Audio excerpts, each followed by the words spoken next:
What's up, everyone? AJ Legend back with another review, and this time we're taking a look at John Wick Chapter 2, once again directed by Chad Stahelski. The second chapter of the John Wick franchise pretty much picks up exactly where the first movie left off, with John Wick more or less tying up loose ends from that first movie, in which he visits the brother of Vigo to collect his car.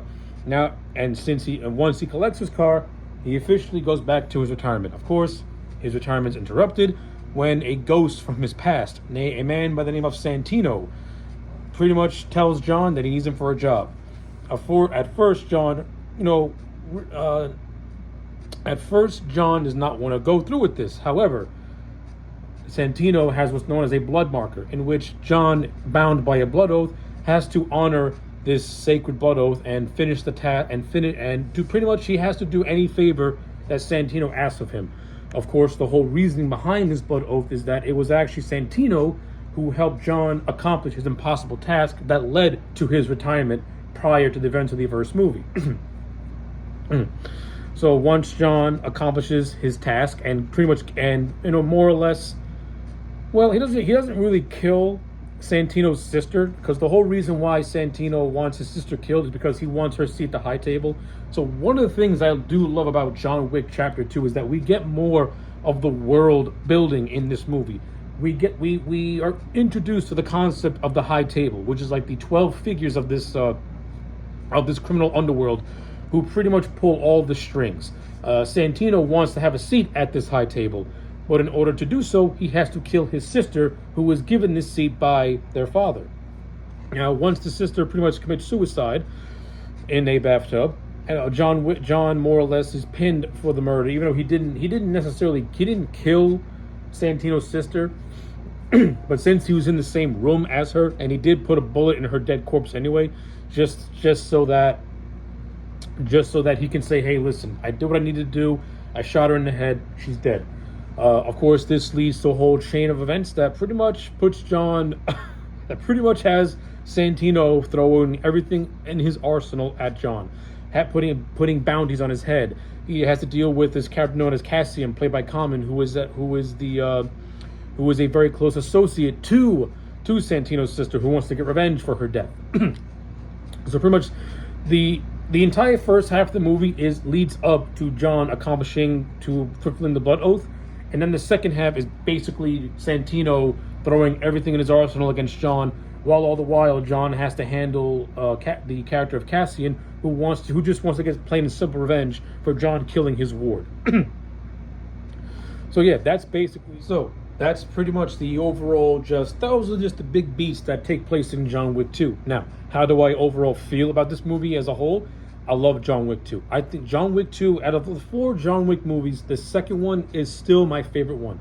I love everything there is about this movie. I think the action is much more refined. Then again, the action in the first movie was also refined, but in this one, it feels much more refined. It feels much more tight. A lot of the action sequences are a hell of a lot of fun to watch, especially the opening action sequence, when John Wick is going to Vigo's brother to fetch his car, and he dispatches everyone. By the way, and all that, I love the fact that Vigo's brother is played by the great Peter Stormare.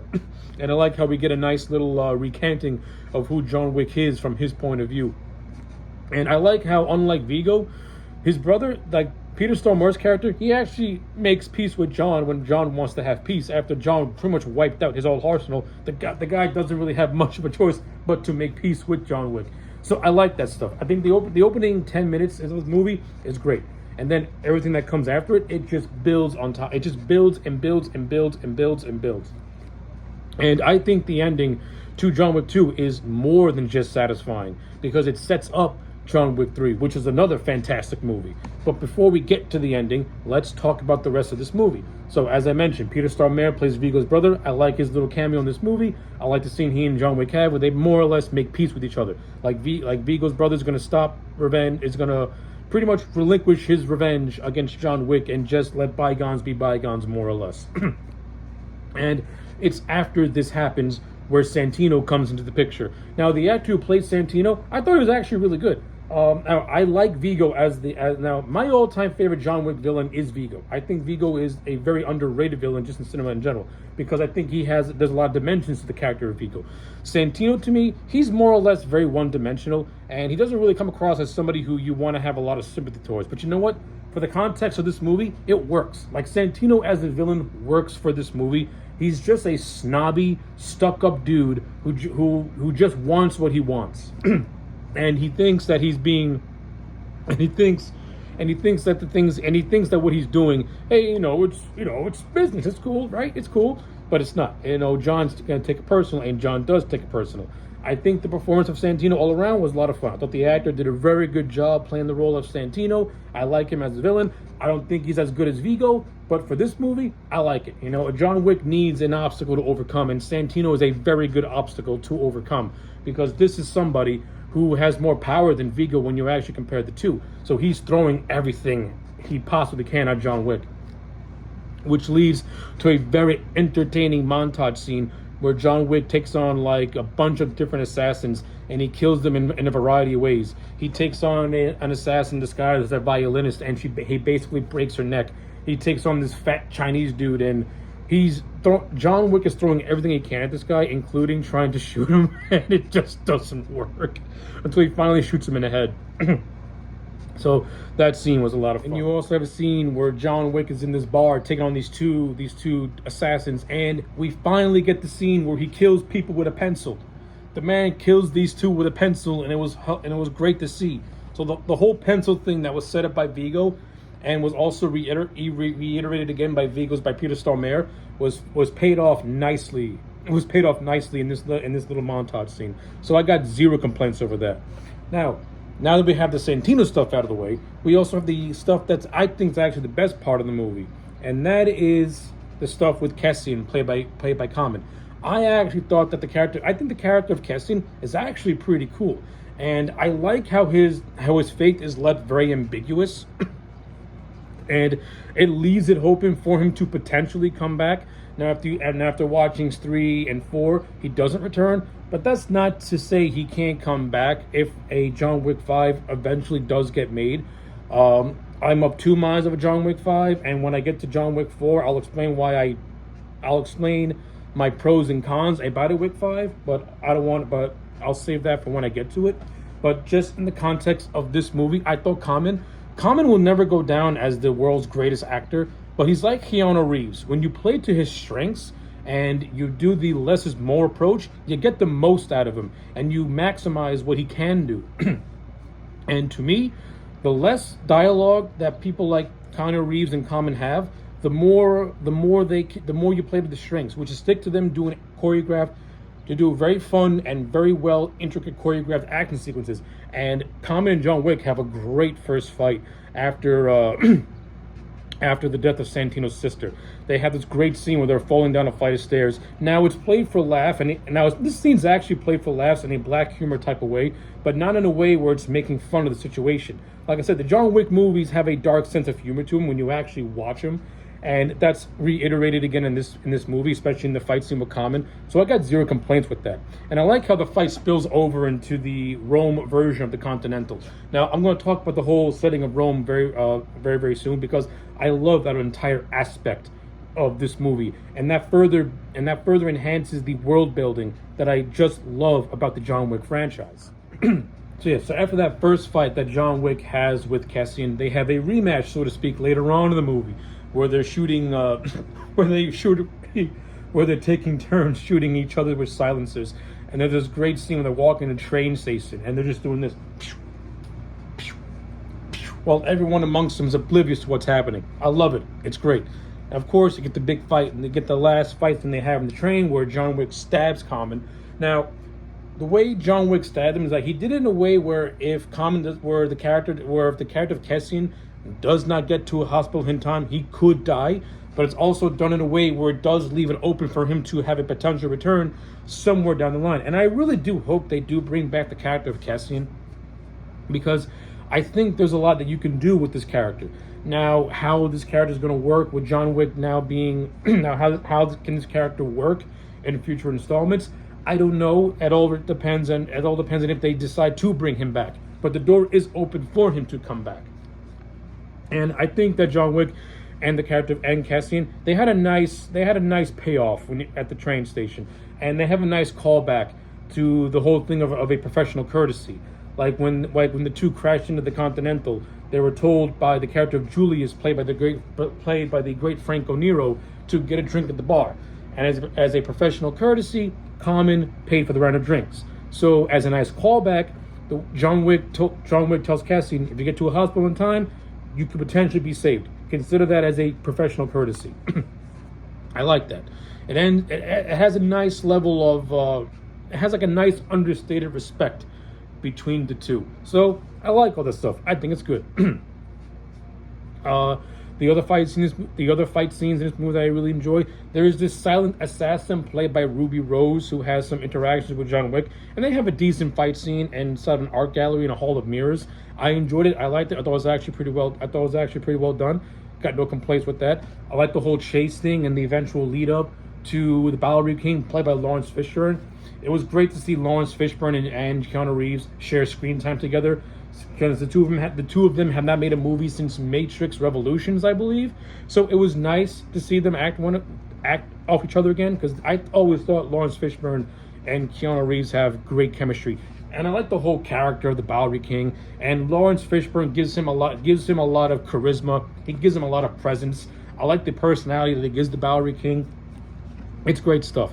And I like how John Wick and the King have like a rocky truce between them that forms in this movie, and of course is later expanded upon in 3 and 4.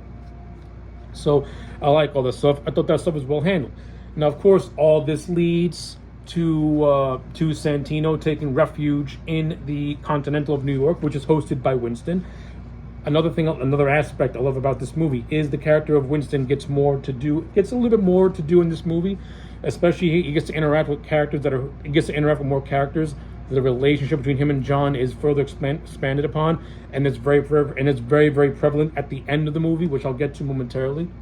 But before I get to all that, now I mentioned earlier that I like the whole stuff with Rome and the world building with Rome. Now, what I like about this aspect of the movie is that we get to see another side to this criminal underworld, since it now goes international, and we get to see more of this world. We get to see that, we get to see that there are different people who do different things. Like, we have one person who can give you maps to buildings that you have to infiltrate. We have a scene where John goes to a tailor to get a special custom-made suit. We have a scene where he goes to see a sommelier played by Peter Serafinowicz. And I love the cameo with Peter Serafinowicz as a sommelier, because he's basically showing John all these weapons, but the way the scene is acted and directed, it's like they're doing a wine tasting. It is fucking great. I love this shit. It is so good. And as I mentioned earlier, the great Franco Nero has a nice little cameo in this movie as the head of the Rome Continental, and he and John Wick have a nice little trade of words. And I like the whole joke of Julius asking John if he's here to kill the Pope, and John says no. Like, to me, that one line means that these two have a long history, and this is something that Julius has said to John more than once.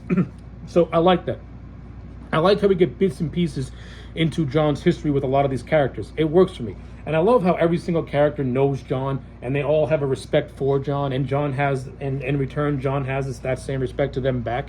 Even with the people trying to kill John, with the exception of maybe Santino, John has a decent relationship with most people in the criminal underworld. It's great stuff. I love it. So with all that being said, let's wrap this up. So John goes to the Continental New York, where Santino's there. Now, as you know, no course of action can be done on Continental grounds lest be judged.